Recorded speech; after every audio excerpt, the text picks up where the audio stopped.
continuer ce matin avec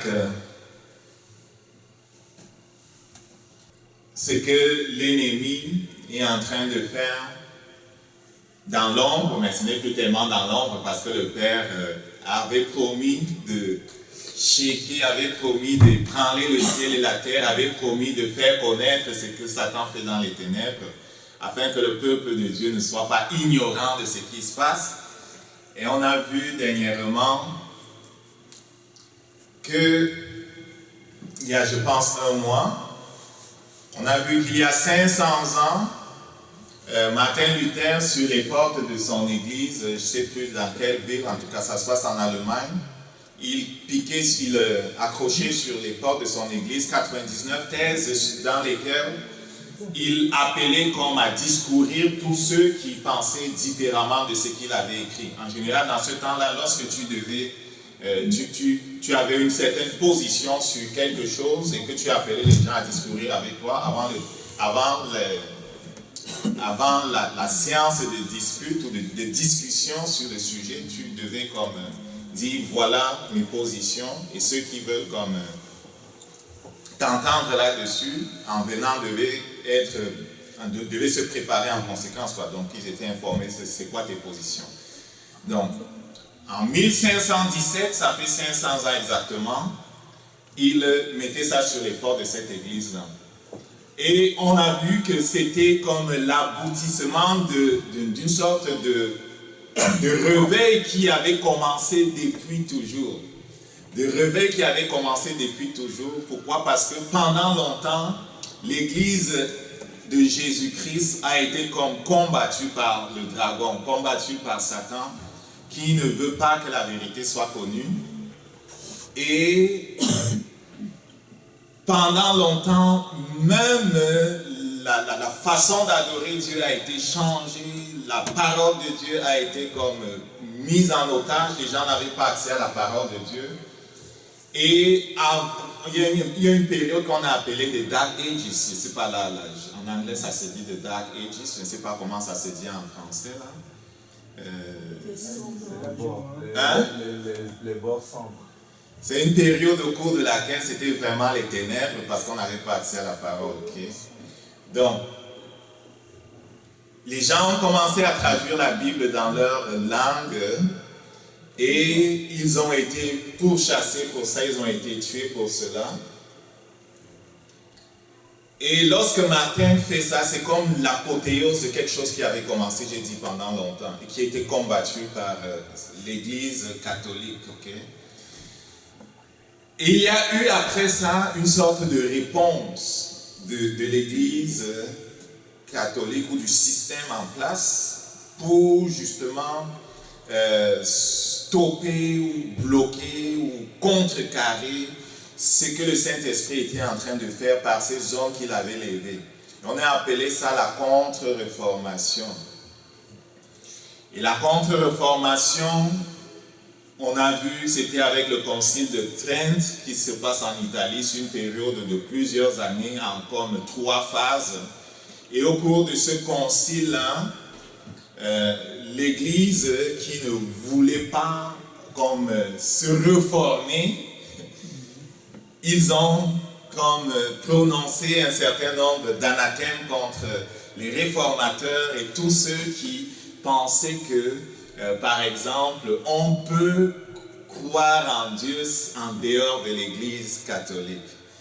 Ok? Et c'est ça qui est arrivé. Et après, comment dire ça? Après le concile de Trent, ils sont allés plus loin. Il y a eu plusieurs événements, je vais les citer rapidement. Il y a eu un certain nombre d'événements dans l'histoire que quand les gens regardent, ils pensent que c'est simplement comme ça là. Mais ce n'est pas comme ça. Tous ces événements sont connectés parce qu'en arrière de ce que je comprends maintenant en lisant l'histoire, et je suis encore en train de lire, c'est que la contre-réformation ou bien la réponse de l'Église catholique à la réforme, aux réformateurs, n'était pas que le concile de Trent, mais c'était tous les événements qui ont suivi. Et on a vu par exemple que lorsque comment on appelle ça, Nicolas Copernic, c'est ça, énonce ses thèses à propos de la révolution des planètes en 1566, ok? En 1566, c'est la deuxième version. Il attend sa mort pour énoncer cette théorie-là. Cette théorie disait quoi? Cette théorie disait que le centre de l'univers, c'est le Soleil. Toutes les planètes tournent autour du Soleil. Jusqu'à cette période-là, tous les gens dans l'Antiquité savaient que le centre de l'univers, c'est la Terre. Le centre de tout, c'est la Terre. Et la Terre ne bouge pas. On a vu plusieurs versets, et la Bible le dit, la Terre ne bouge pas. La Terre a été construite par Dieu comme étant le centre de tout. Le Soleil, la Lune tournent autour du Soleil. Mais ils sont venus avec cette doctrine-là. Je veux repartir sur les dates. 1517, Martin Luther donc, c'est l'apothéose de la Réforme. 1528, il y a quelqu'un qui s'appelle Don Inigo Lopez Ricalde. En fait, c'est Ignatius Loyola, le fondateur de la congrégation des Jésuites, qui, avec Pierre Fabre, Francis Xavier à Paris, se consacrent, font comme des vœux en 1528. Regardez bien les dates. 1517, c'est la Réforme. 1528, Ignatius Loyola, qui était un Espagnol, qui était quelqu'un qui était dans la guerre, qui a été blessé dans la guerre en Espagne, qui sort de là et qui veut donner un sens à sa vie, qui médite dans un monastère en lisant toutes sortes d'affaires sur les saints, sur Marie, et qui a même écrit quelque chose, j'ai oublié le titre, s'en va à Paris, fait des disciples, et les deux disciples qu'il fait, ou quelques disciples qu'il fait, il s'engage par des vœux à se donner comme pour supporter l'Église catholique, pour lutter contre les réformateurs. Il s'en va rencontrer le pape de l'époque et réussit à se faire comme reconnaître comme une congrégation et on les valide, quoi. Une fois que c'est fait, 1543, je veux que tu regardes les dates, 1543, Copernic vient avec son affaire. 1545 à 1563, c'est le concile de Trente. Je ne vais pas revenir sur le concile de Trente. 1566, tellement son affaire était contraire à ce que la Bible disait, contraire à ce qui était enseigné jusqu'à date, Copernic attend de mourir avant qu'on libère la dernière version de son affaire. J'ai sauté plusieurs dates. 1611, la King James Bible, Authorized Version, apparaît en Angleterre. Il faut dire que, pour ce qui est des versions anglaises, comme j'ai dit, il y en a existé avant le 1511 des versions du Nouveau Testament seulement, qui ont été écrites par des gens comme Tyndale, par des gens comme... les noms me sortent de la tête. Par plusieurs réformateurs et qui ont été tués pour ça, ok? Donc, 1511, cette version-là apparaît avec la bénédiction du roi de l'Angleterre et le pape et tous ses acolytes sont furieux et vont mettre à partir de ce moment-là tout en branle pour détruire la parole de Dieu. En 1859, Charles Darwin énonce sa théorie sur l'origine des espèces, le darwinisme, l'évolution, qui dit que l'homme n'a pas été créé comme la Bible le dit, par Dieu, et qui remet en question la Genèse, les 3 chapitres de la Genèse, et même tout ce que Dieu dit dans la Genèse à propos de la création de l'univers, de l'homme. Cette théorie-là la remet en cause. Et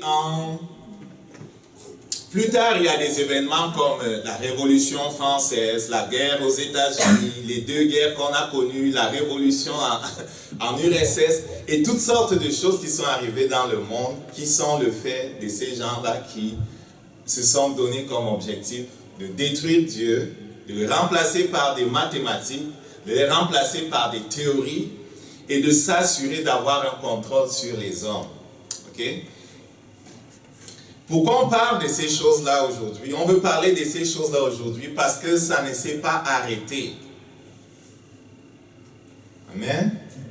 À propos des attaques contre la parole de Dieu, ça a commencé dans le livre de la Genèse. Genèse 3, verset 1. Qu'est-ce que Genèse 3, verset 1 dit? Genèse 3, verset 1 dit, Dieu a-t-il vraiment dit? Et c'est qui vient dire Dieu a-t-il vraiment dit? C'est Satan. C'est Satan qui vient dire à Adam et à Ève, Dieu a-t-il vraiment dit?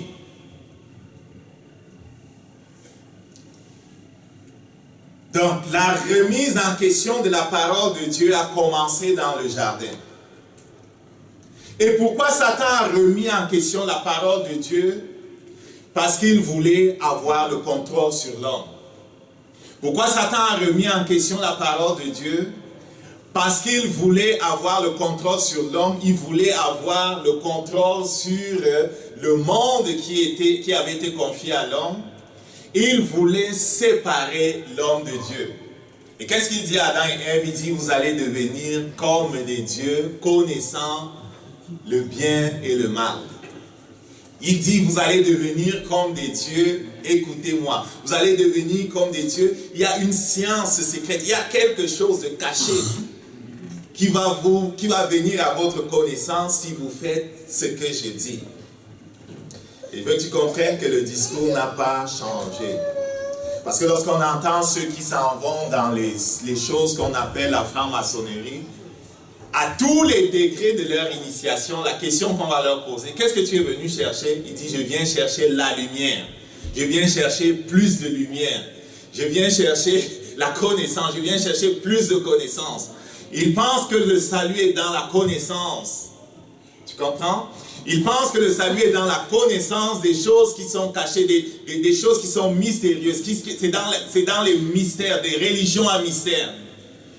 Et ils vont se mettre à aller étudier les religions égyptiennes, les religions phéniciennes, les religions anciennes, pensant trouver dans ce savoir-là la clé pour la vie éternelle. Ils pensent qu'on peut avoir la vie en dehors de Dieu.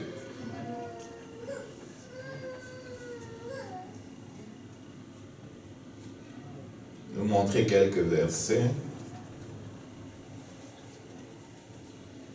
Donc, dans la Genèse, ça a commencé et ça s'est poursuivi, tu vas voir.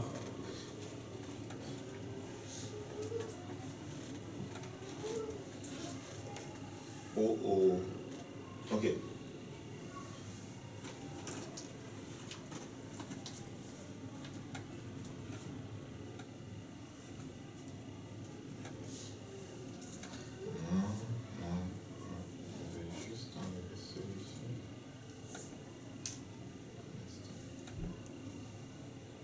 Et ça s'est poursuivi, ok? Voilà Jérémie qui parle. Veux-tu comprendre que ce n'est pas quelque chose de nouveau? L'attaque contre la parole de Dieu n'est pas quelque chose de nouveau. J'espère que vous arrivez à lire. Est-ce que vous arrivez à lire? L'attaque contre la parole de Dieu n'est pas quelque chose de nouveau. Jésus-Christ a dit, il n'y a rien de nouveau. Ce qui a été, c'est ce qui sera. Le psalmiste l'a dit, il n'y a rien de nouveau. Le prophète Jérémie parle ici, et c'est Dieu qui parle à travers lui disant, suis-je un Dieu de près, dit l'Éternel, ne suis-je point un Dieu de loin? Suis-je un Dieu de près, dit l'Éternel, ne suis-je point un Dieu aussi de loin? On va voir, dans ces versets, tu vas voir, on parle des gens qui inventent des choses. Quelqu'un pourrait-il cacher dans sa retraite? Quelqu'un pourrait-il se cacher? Quelqu'un se pourrait-il cacher dans quelque retraite que je ne le vois point, dit l'Éternel? Ne remplis-je pas moi les cieux et la terre, dit l'Éternel?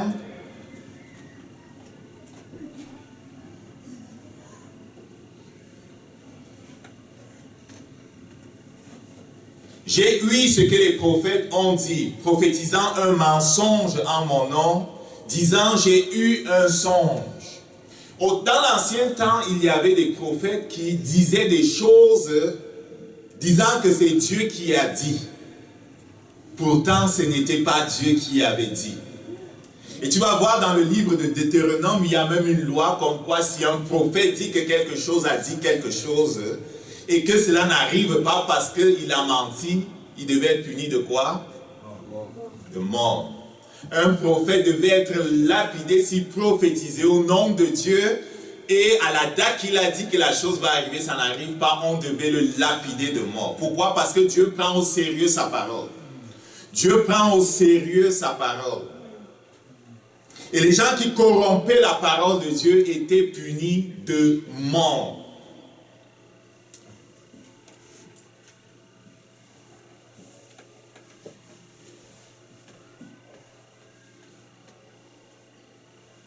Au temps des prophètes, au temps des apôtres de Jésus, la corruption de la parole de Dieu s'est continuée, s'est poursuivie. Tu vas voir dans 2 Corinthiens, je vais l'afficher, dans 2 Corinthiens 2, verset 17.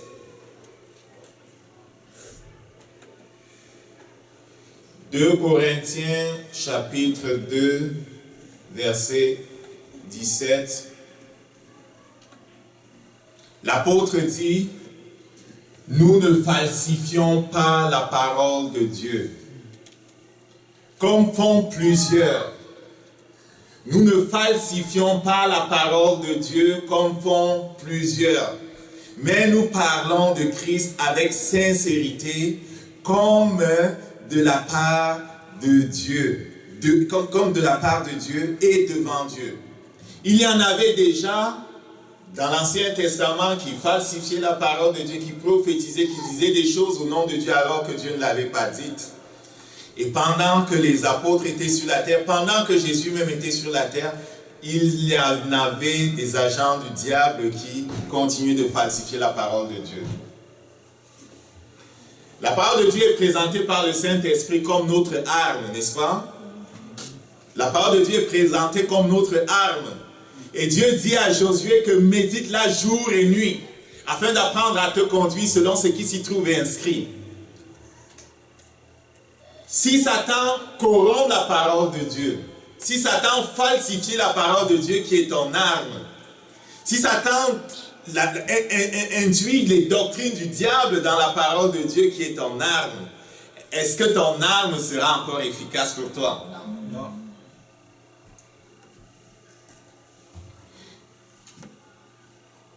C'est ce qui est en train de se passer, et ça se passe sous nos yeux, et on n'en est pas encore conscient. Certains sont conscients. Jésus avait dit, s'élèvera de faux Christ et de faux prophètes qui feront des grands prodiges et des miracles pour séduire même les élus s'il était possible. C'est plein dans la parole de Dieu les avertissements. Le Saint-Esprit dit, gardant la foi, il parle de nous gardant la foi avec une bonne conscience, laquelle quelques-uns, ayant rejeté, ont fait naufrage quant à la foi. Il parle de Hyménée, il parle de Alexandre qu'il a livré à Satan. Pourquoi? Parce que ces gens-là s'étaient détournés de la sainte doctrine. Ils avaient embrassé l'enseignement des gnostiques. À cette époque-là, il y avait des gnostiques. Dans le livre de la Révélation, Jésus-Christ parle aussi de la doctrine des Nicolaïtes. Il y avait toutes sortes de doctrines qui n'avaient rien à voir avec l'enseignement de Jésus-Christ. Et plusieurs de ces doctrines-là régnaient la divinité de Jésus-Christ, régnaient la résurrection de Jésus-Christ, régnaient le fait que Jésus-Christ est venu en chair. Quand tu lis, tu vas voir. Plusieurs régnaient la résurrection. C'est pour ça que dans 1 Corinthiens 15, l'apôtre Paul et le Saint-Esprit disent à propos de la résurrection, certains disent qu'il n'y a pas de résurrection. S'il n'y a pas de résurrection, c'est que nous qui avons cru en Jésus-Christ, on est les plus à plaindre. Parce que notre foi est fondée sur le fait que Jésus est venu en chair, et le fait qu'il est mort à la croix, le fait qu'il est ressuscité. C'est des doctrines comme celle-là qu'ils ont attaquées et continuent d'attaquer même aujourd'hui.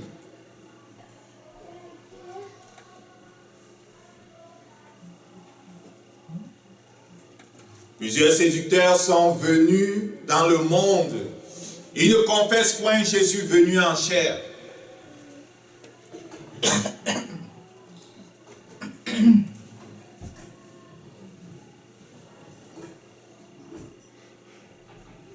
Autre chose que je vais te montrer, tu te rappelles? Paul était allé prêcher en Galatie. Il avait prêché aux Galates. Et après que Paul est reparti, qu'est-ce que Paul avait enseigné aux Galates? Paul avait enseigné aux Galates le salut par la foi, n'est-ce pas? Le salut par la foi simplement, n'est-ce pas? Les autres sont venus, des soi-disant prophètes et apôtres, les judaïsants sont venus dire que Paul avait manqué un bout.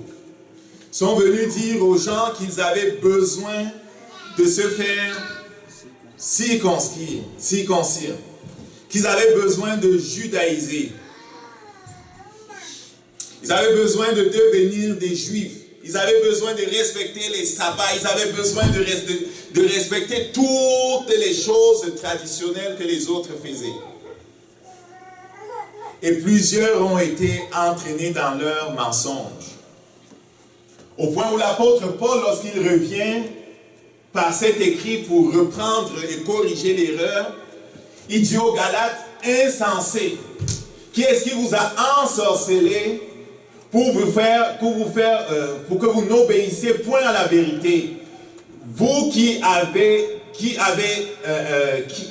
vous à qui Jésus-Christ a été auparavant porté devant vos yeux et crucifié entre vous. Il va poursuivre en leur parlant de ce qu'on ne peut pas mettre sa confiance dans la loi.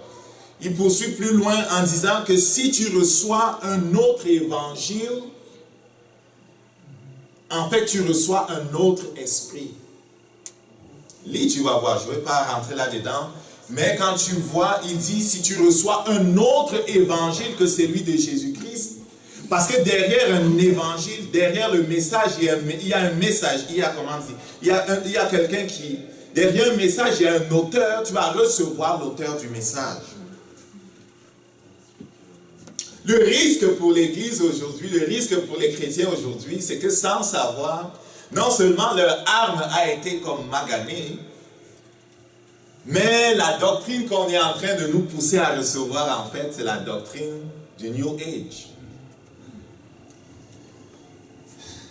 C'est la doctrine d'un Dieu universel. C'est la doctrine d'un Jésus-Christ qui n'est pas celui qu'il est vraiment.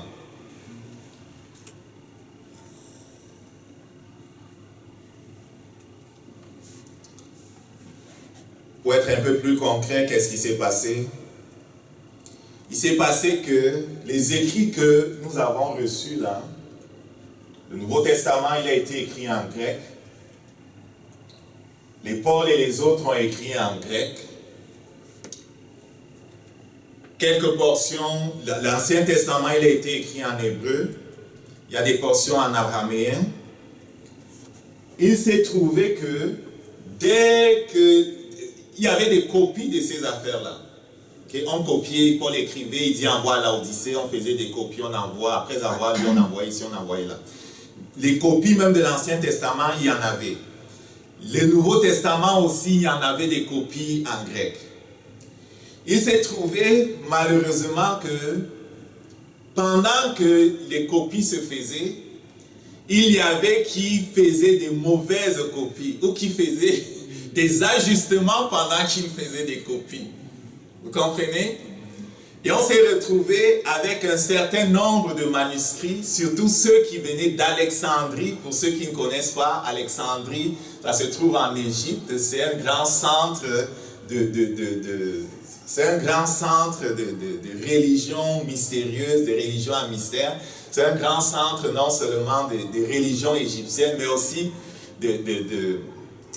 des religions du monde, parce que dans le passé, Alexandrie avait une très grande bibliothèque et les pharaons aimaient beaucoup la connaissance. Et ils recherchaient à avoir toutes sortes de choses pour mettre dans cette bibliothèque-là. Et ils ont fait aussi des copies des Bibles. Et ceux qui copiaient ces Bibles, étant des gnostiques, ont mutilé des Écritures. L'un des hommes de Dieu qui a vécu dans les années de 200 ans, 200 ans avant Jésus-Christ, non, après Jésus-Christ, qui s'appelait, comment il s'appelait celui-là? Il s'appelait Tertullien, justement. Il a écrit sur la résurrection parce que les gens niaient la résurrection et tout ça. Dans ses écrits, Tertullien, sur la résurrection, il y a un endroit où il parle de ceux qui mutilent les Écritures, de ceux qui coupent les Écritures, de ceux qui enlèvent des Écritures, des portions, et qui la remplacent par des choses pour lui faire dire aux Écritures ce qu'il pense. Tertullien déjà parle de ça. L'apôtre Paul a parlé de ça.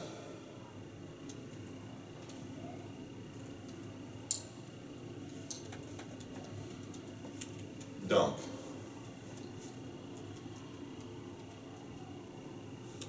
la contre-réformation, je vais revenir sur la contre-réformation. La contre-réformation qui commence avec le Concile de Trent et avec la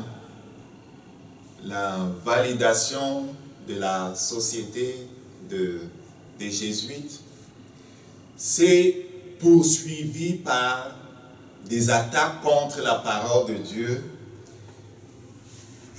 en ce qui a trait aux textes anciens.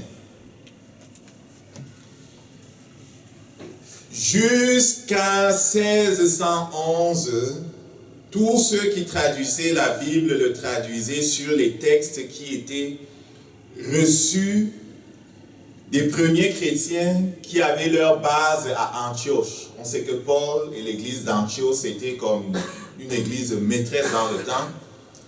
Et les textes qu'ils ont, les manuscrits qui viennent de la base d'Antioche et qui plus tard s'est déplacé comme avec l'église orthodoxe en byzantine, là, sont les textes que les réformateurs qui ont traduit le Nouveau Testament ont utilisés.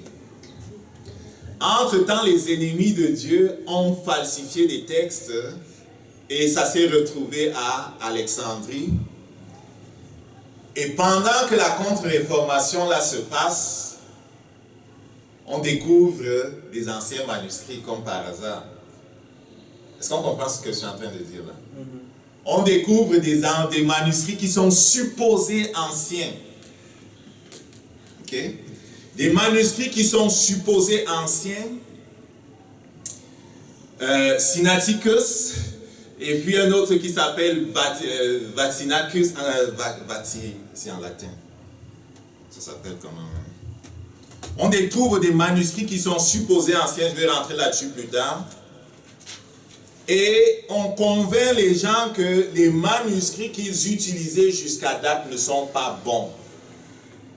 Que pour faire la traduction de la Bible, les manuscrits, surtout le Nouveau Testament, les manuscrits qu'il faut utiliser sont les manuscrits supposément anciens qui viennent d'Alexandrie. Est-ce qu'on me suit jusque-là? Or, dans ces manuscrits supposément anciens qui viennent d'Alexandrie, il y a des mutilations qui ont été faites. Tertullien nous a parlé de ça. La Bible nous parle des gens qui falsifient les Écritures. Il n'est pas comme ceux qui falsifient les Écritures. La Bible nous parle de ceux qui reniaient la résurrection, qui reniaient plein d'affaires. Et ces choses que la Bible nous a mis en garde se retrouvent en vrac dans ces manuscrits qui sont actuellement utilisés pour la traduction du Nouveau Testament par la plupart des nouvelles versions.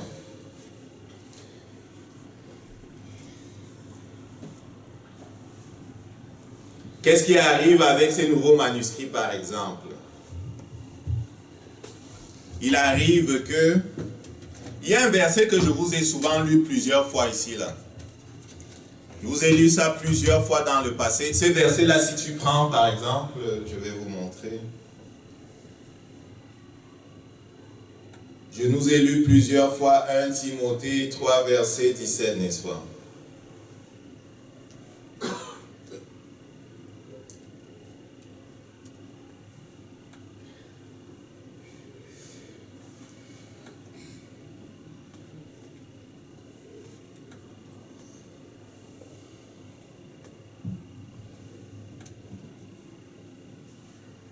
Je nous ai lu plusieurs fois 1 Timothée 3, verset 17.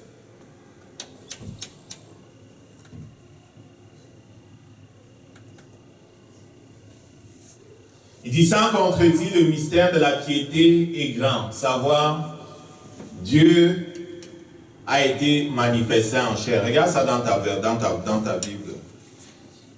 Est-ce que tu l'as exactement comme c'est écrit là?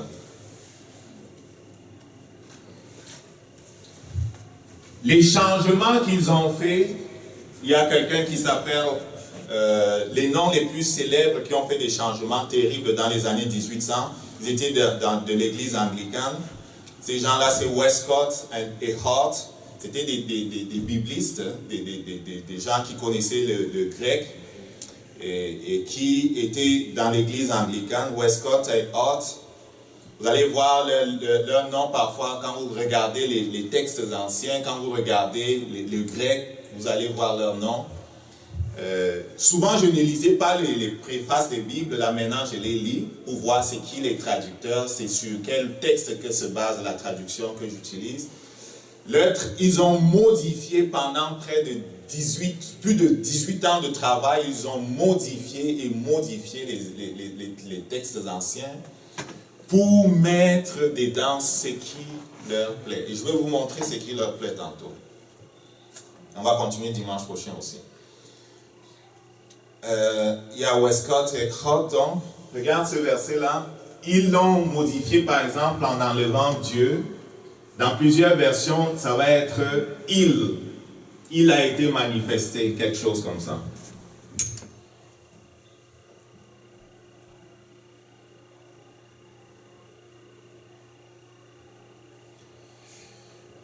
Un autre verset assez célèbre qui a été scrappé. Ils n'ont pas scrappé que un, là. Ils ont scrappé plusieurs. C'est 1 Jean 5, verset 7.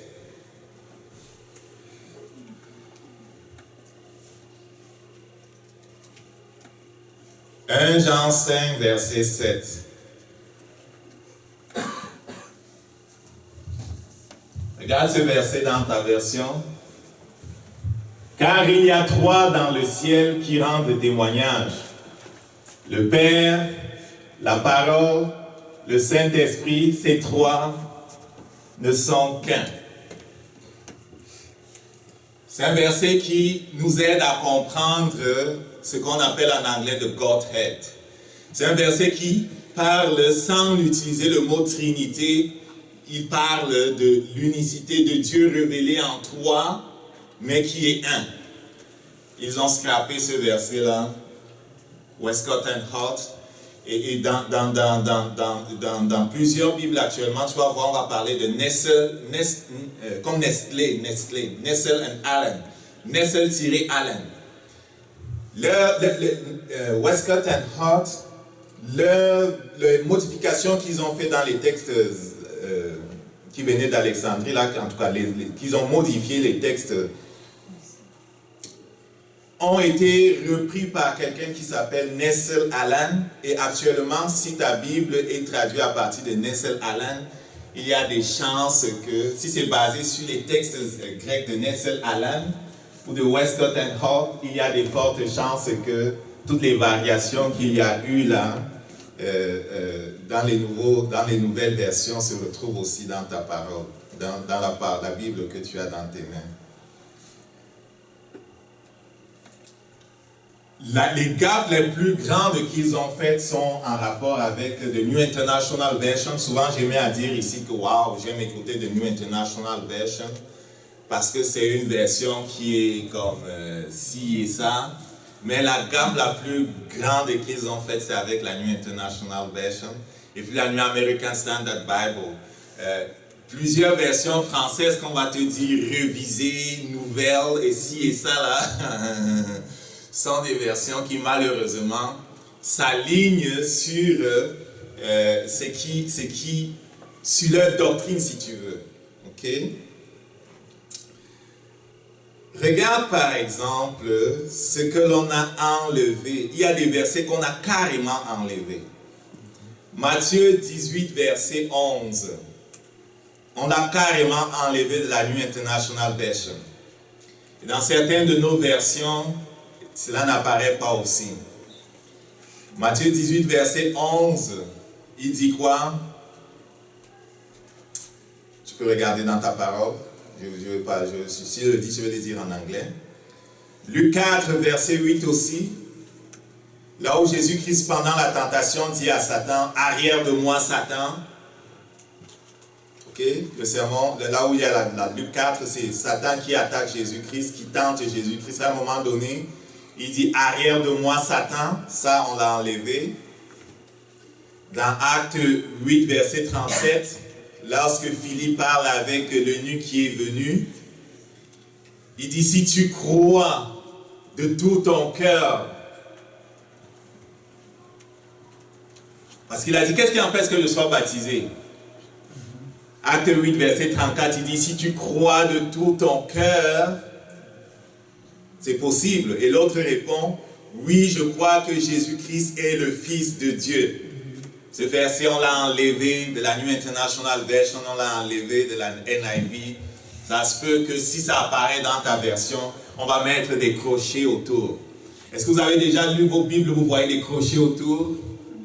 Des crochets, un peu comme pour dire que, avec une note en note de bas de page qui dit, ce passage-ci n'apparaît pas dans certains manuscrits anciens.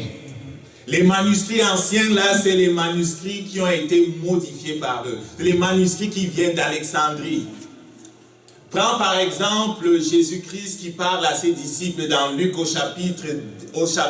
au chapitre 16.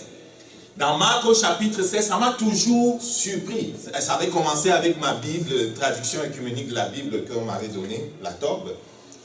Ce passage-là, à partir du verset 9 jusqu'au verset 20, Marc au chapitre 16.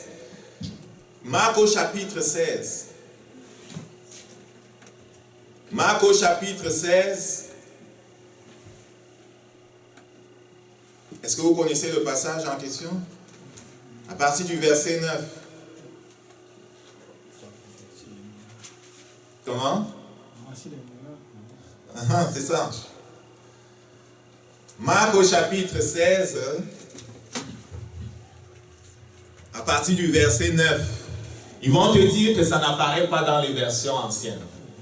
Ils l'ont enlevé dans de certaines versions. Ou s'ils la mettent, ils vont dire que ça n'apparaît pas dans d'autres versions. Ok?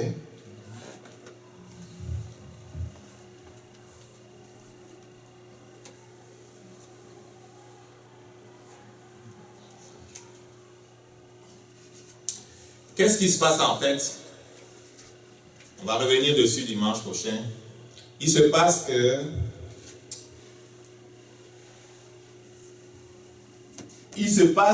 il faut que l'Antéchrist vienne. Il faut que l'Antéchrist vienne et soit le champion d'une religion mondiale unique.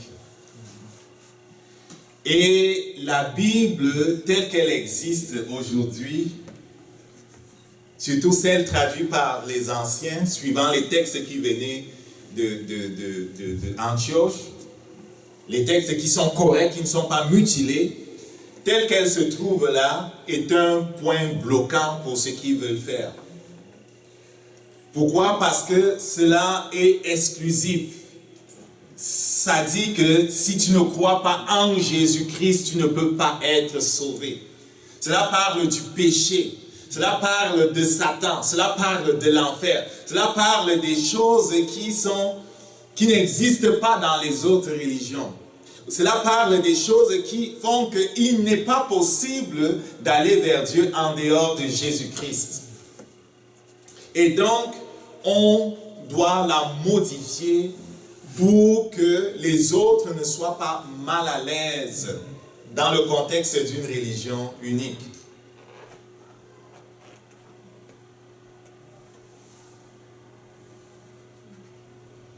Voilà par exemple la New American Standard Version, celui qui était comme l'un de ceux qui drivaient cette traduction-là. Il dit à propos des changements qui ont été faits, il dit que les changements qui ont été faits jusqu'ici sont allés dans la bonne direction. Tous les versets qu'ils ont enlevés, tous les versets qu'ils ont modifiés, il dit que c'est allé dans la bonne direction. Et cela va contenir les germes d'une nouvelle théologie. La nouvelle théologie qu'il est question ici, c'est le nouvel âge, c'est la religion mondiale.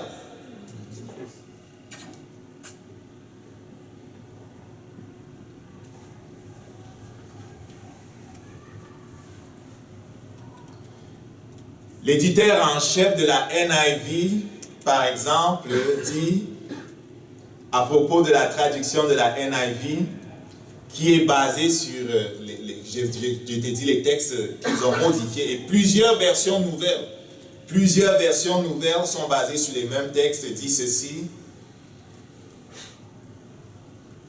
que notre traduction là montre la grande erreur qui prévaut aujourd'hui dans certains cercles protestants orthodoxes. Et cette grande erreur, c'est quoi? Cette grande erreur, c'est celle de la régénération qui dépend de la foi.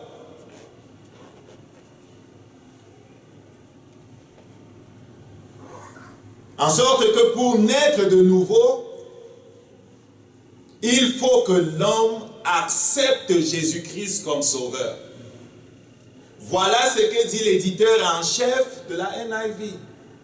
À propos de sa version qui a scrapé plein de versets et qui est basée sur les textes corrompus d'Alexandrie.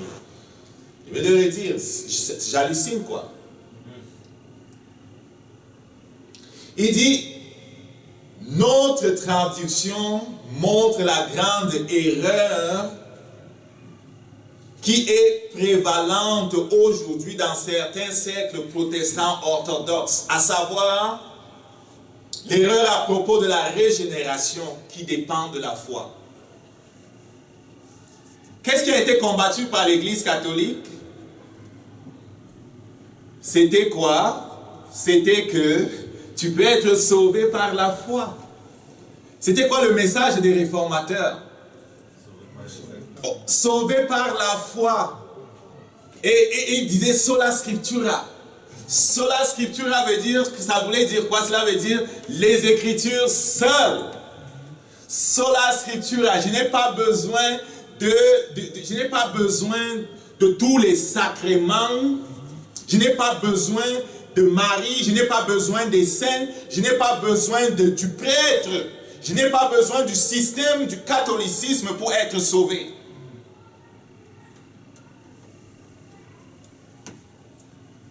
Qu'est-ce que ce bonhomme dit? Qu'on est dans l'erreur, nous qui pensons que ça prend la foi en Jésus-Christ pour être régénéré.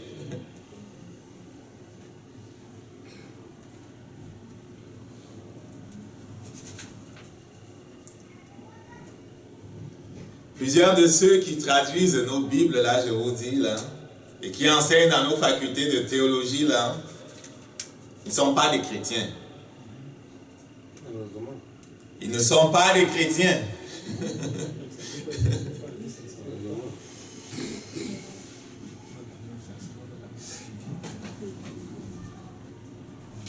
Westcott and Hort, par exemple, on va revenir sur eux. Ils ne croient pas que les 3 premiers chapitres de la Bible doivent être lus littéralement. Ils ne croient pas que Jésus-Christ est mort. Pour eux, ça ne fait pas de sens la doctrine de la rédemption. Il dit que c'est fou que Dieu doit payer à Satan quelque chose pour sauver les hommes. Il pense que chaque homme doit faire des efforts, comme l'Église catholique l'enseigne, doit faire des efforts pour être sauvé. Tu as dit ça, c'est ça.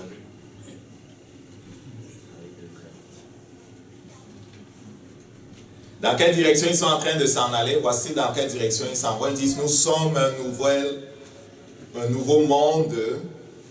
On a besoin maintenant d'une nouvelle religion. Nous entrons dans un nouvel âge.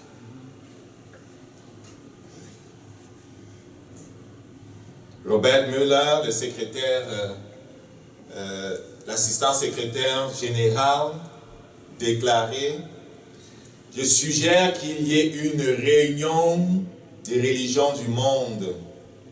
Mon plus grand rêve, c'est de parvenir à une alliance puissante entre toutes les religions et les Nations Unies.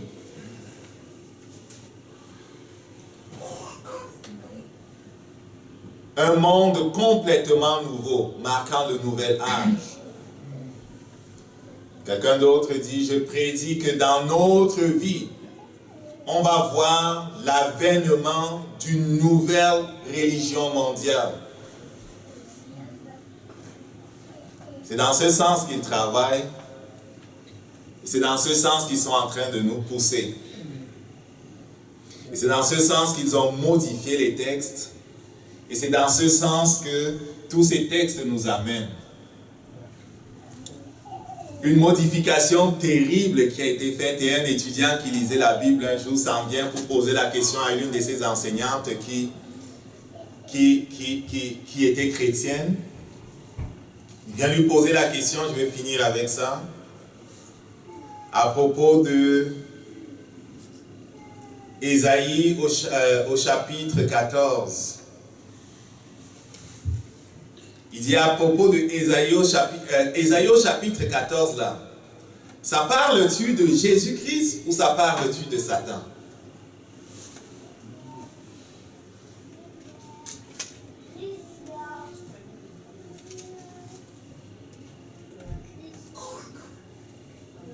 Je vais l'afficher pour que tu vas voir. Ésaïe au chapitre 14 là, ça parle-tu de Jésus ou ça parle de Satan?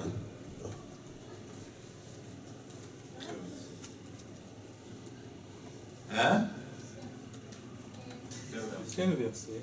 Attends.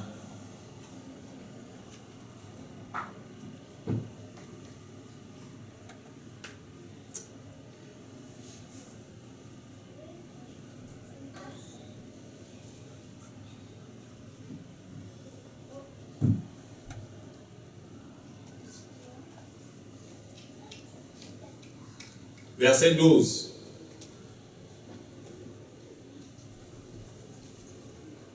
Ça dit quoi dans ta version? Te voilà tombé du ciel, astre brillant, fils de l'aurore, tu es abattu à terre par le vainqueur des nations. Ok. Te voilà tombé du ciel. Je vais l'afficher, on va finir avec ça. Vous allez voir la corruption aussi là.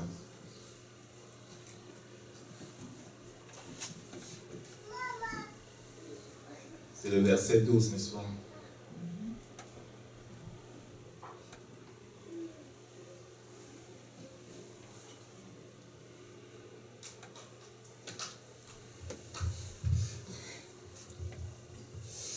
Comment es-tu tombé du ciel, et toi du matin, fille de l'aube?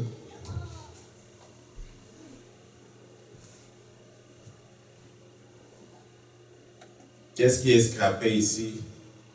Voilà le vrai truc.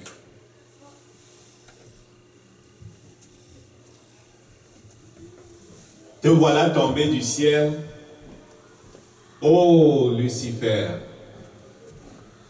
On enlève ça.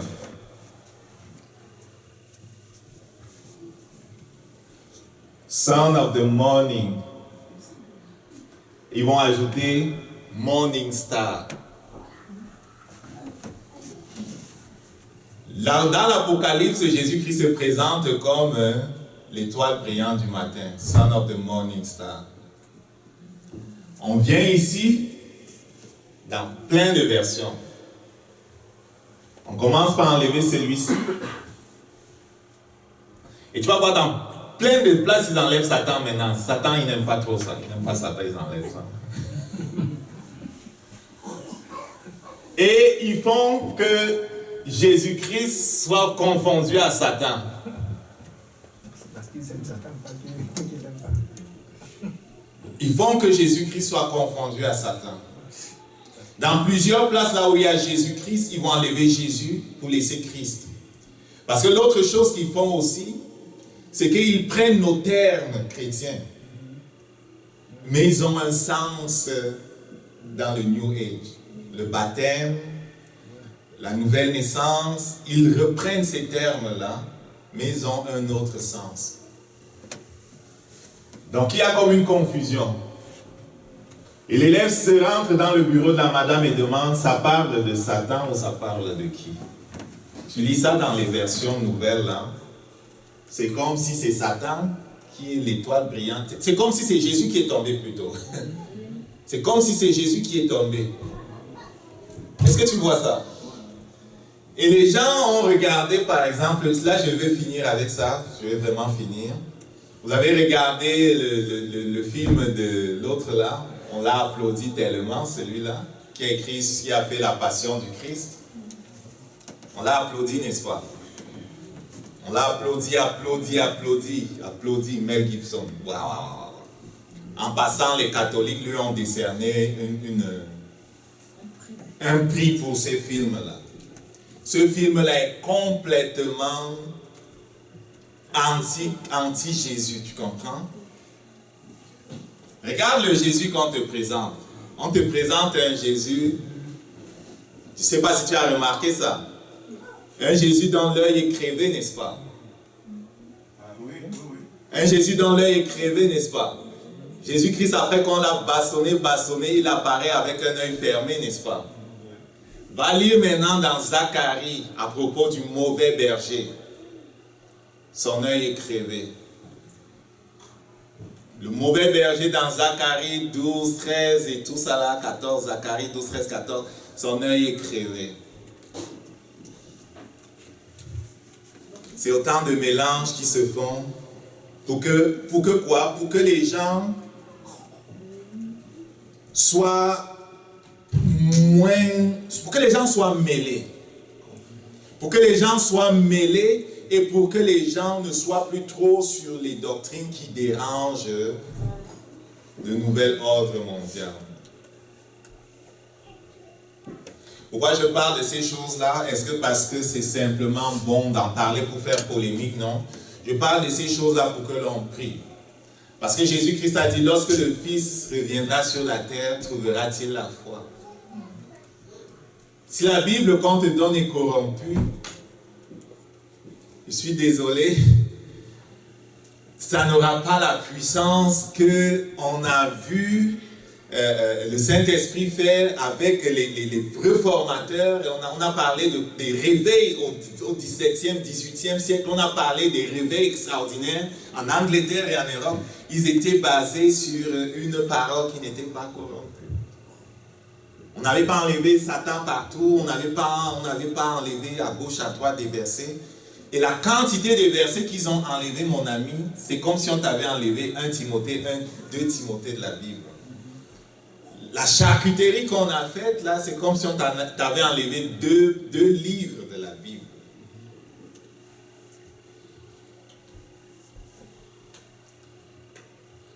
Est-ce que vous dites qu'on doit jeter nos Bibles maintenant? Non. Je ne dis pas qu'on doit jeter nos Bibles, je dis qu'on doit savoir ce qui se passe.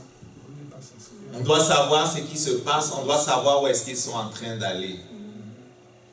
Et cette église qui s'appelle l'église catholique là, et les jésuites là, le mal qu'ils ont fait sur la terre, le mal qu'ils ont fait contre l'église, les attaques contre Dieu, tu ne connais pas. Mais selon ce qui est écrit dans la Révélation 13, les chapitres 13, 17, 18, ça va arriver. Ils se disent de Dieu, mais mon ami, ils ne sont pas de Dieu. Ce qu'ils recherchent, c'est le gouvernement mondial. Le rêve, c'est qu'il règne sur le monde. Et il règne déjà sur le monde. Il règne sur la finance mondiale. Il règne sur tout. Il règne sur tout. Et ils ont tellement travaillé contre le protestantisme que plusieurs des leaders, même évangéliques, ont été emmenés dans leurs affaires. Plusieurs des leaders, même évangéliques, ont été corrompus et sont en train de manger à table avec ceux qui ont détruit les chrétiens qui étaient fidèles à la parole de Dieu. Il y a comme une trahison de l'esprit du protestantisme. Plusieurs leaders.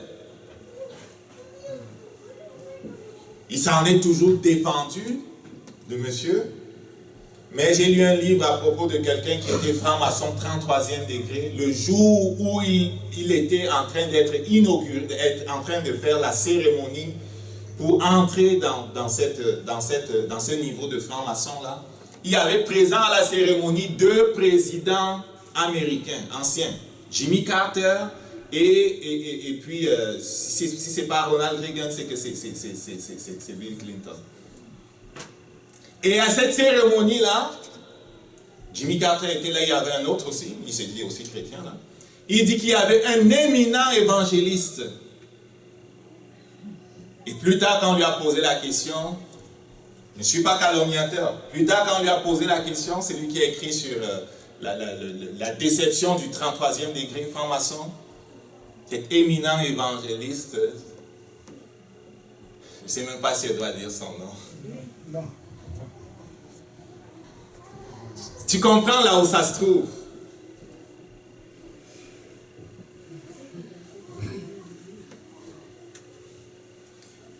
Donc il faut prier. Il faut prier. Il faut prier. Je pense que l'Église, Dieu nous a montré le chemin de la prière. Parfois on s'est posé la question, est-ce que ça sert même de passer une nuit de prière, à prier? Est-ce que ça sert de passer une nuit à prier? Il faut qu'on prie plus, il faut surtout qu'on demande à Dieu de nous donner des orientations de prière. Parfois nos prières ont été trop... Il faut que Dieu ouvre nos yeux pour qu'on commence à prier en rapport avec ce qui se passe sur la terre. J'avais lu le livre de quelqu'un qui était dans le satanisme. Pendant la période des élections en 92 dans notre pays, les gens priaient tellement parce qu'on avait peur que cela dégénère en guerre, que ce sataniste-là qui s'était converti plus tard a dit que le ciel spirituel du pays était fermé, il ne pouvait rien faire. Il ne pouvait même pas faire les projections astrales. C'était fermé. Et Dieu me montre que si l'Église comprend ce qui se fait dans le monde et prend sa position d'autorité, c'est pas que l'Antéchrist ne va pas venir. On ne veut pas stopper l'Antéchrist. Il va venir. Mais au moins, il ne viendra pas n'importe comment. Il viendra en marchant dans le cadre défini par le Saint-Esprit. Il ne sortira ni à gauche ni à droite. Il va être cadré et il ne va surtout pas détruire l'Église. Par contre, si on le laisse faire ce qu'il veut, la Bible dit, malheur à toi terre, car le diable est descendu vers toi, sachant que ses jours sont comptés. Et il travaille tellement fort pour détruire les gens. Mais si on a la vision et que l'on prie comme il faut, il y a beaucoup de choses qui vont se faire. Beaucoup vont être sauvés, il y a beaucoup de choses qui vont se faire. Amen. Mais il faut que tu saches ce qui se passe, par exemple. Il faut que tu saches ce qui se passe. Tous ces gens-là qui disent qu'ils sont docteurs, là, ne cours pas les écouter n'importe comment. Les gens aujourd'hui, il suffit que tu es docteur en théologie, tu es docteur en grec, tu es docteur en ceci, en cela. Tu parles, c'est compliqué, on ne comprend rien. Tu affiches des formules mathématiques, on ne comprend rien. Les gens ont tendance à te croire. Mais si tu dévies de la parole de Dieu, docteur, je ne veux rien savoir. Je vous ai dit que j'étais à la faculté de théologie à Strasbourg. J'ai fait un trimestre là-bas. J'ai vu ces docteurs-là. Ils ne croient pas au Saint-Esprit. J'ai vu ces docteurs-là. Ils ne croient pas aux démons. J'ai vu ces docteurs-là. Quand tu leur parles du salut par la foi et de ce que c'est exclusif, Jésus, tu dis, es-tu né de nouveau, ça les énerve. Ces docteurs-là, ils croient que c'est le baptême qui régénère, comme les catholiques.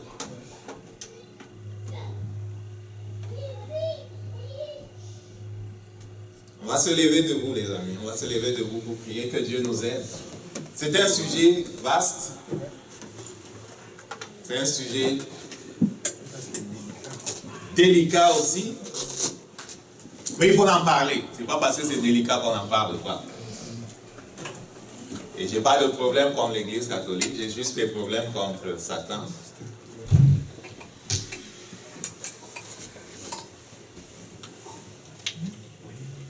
Et sa doctrine de New Age, et sa doctrine du salut par les œuvres, et sa doctrine démoniaque, j'ai juste des problèmes avec ça.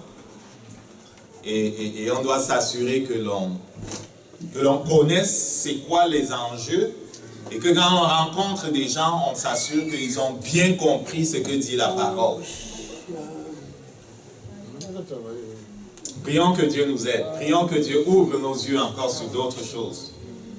Père, ouvre nos yeux. Père, donne-nous de savoir que Jésus-Christ est vraiment celui qu'il est, que ta parole est vraiment ce qu'elle est.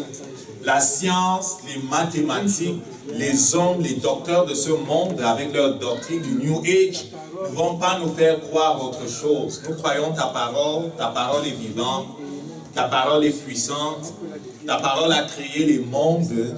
Ta parole est la vérité. Jésus-Christ est celui qui dit qu'il est. Il est Dieu venu sur la terre. Il est celui par qui on a la vie. Seigneur, on ne dévie pas de ta parole.